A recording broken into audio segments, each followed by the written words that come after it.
Hi everyone, welcome back to PlumFiggy Plans. This is Tammy. All right, so we're going to work on week 3 of our June weekly setups here.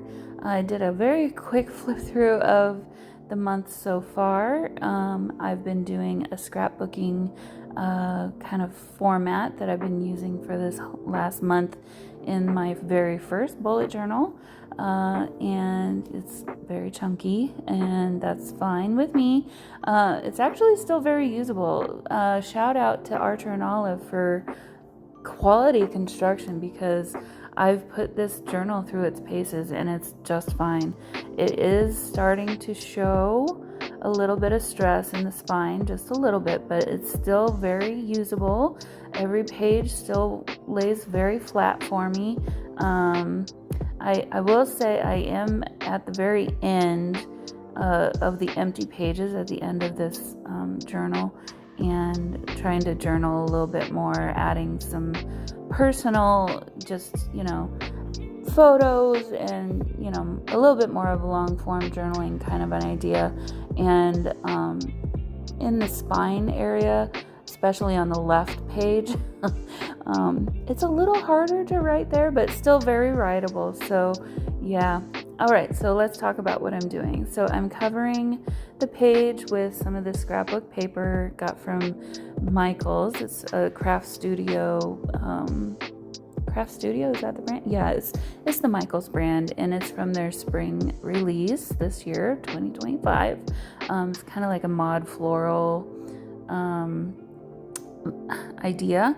And so here are going to be my daily pieces, what I'm going to journal on for my dailies. So I have really enjoyed this. I used the basically same pattern but in different colors for, I think it was week 1, and I'm following the curve as I'm writing my journaling. So it's been really fun to do that. I realized that it's going to be hard I'm going to have to use 2 different pens for this one, because obviously it's going to be very hard to see on the black. So I'll have to use a black pen and maybe a white gel pen. We'll see. But so figured out my layout that's going to work. 2 of those days I'm not going to have very much room to write, so if I need to do more writing, I can definitely use some of the end pages that are empty still and add more there. But sometimes there's just not much going on in a day, and sometimes you just don't have a whole lot to say, so totally fine with me as far as that goes. But I do like how these end up. Right now it does look very busy, but I feel like at the end of all this, it is kind of cohesive, and it just kind of works. So, all right, so here is the Happy Planner sticker book that I've been using, that really I feel like Michael's maybe copied.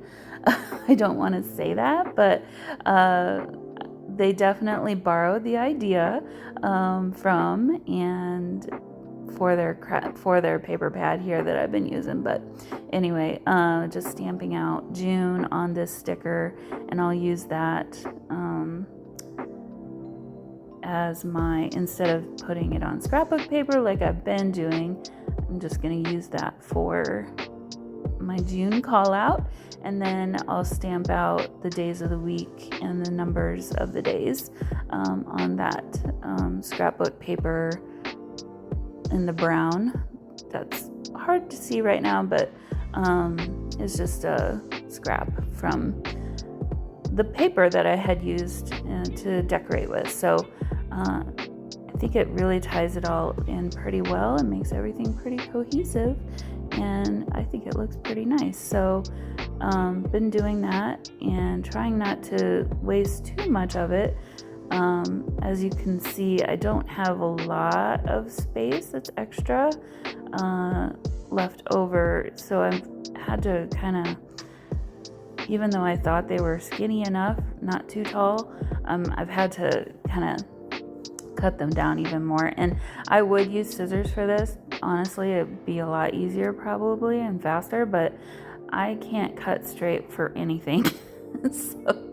So I ended up just using my paper cutter. It's a little bit easier. I can line it up and I know that it'll be a straight cut that way. So all right, so I'm just gonna lay out my days of the week, pop on a few more little stickers to kind of finish out the decor. Not that there's a lot of room for that left, but managed to get a few in there, and this one will be all ready to go. So hope you enjoy coming along with me this week to see my setup for this next week, and I will see you all very soon. Bye guys.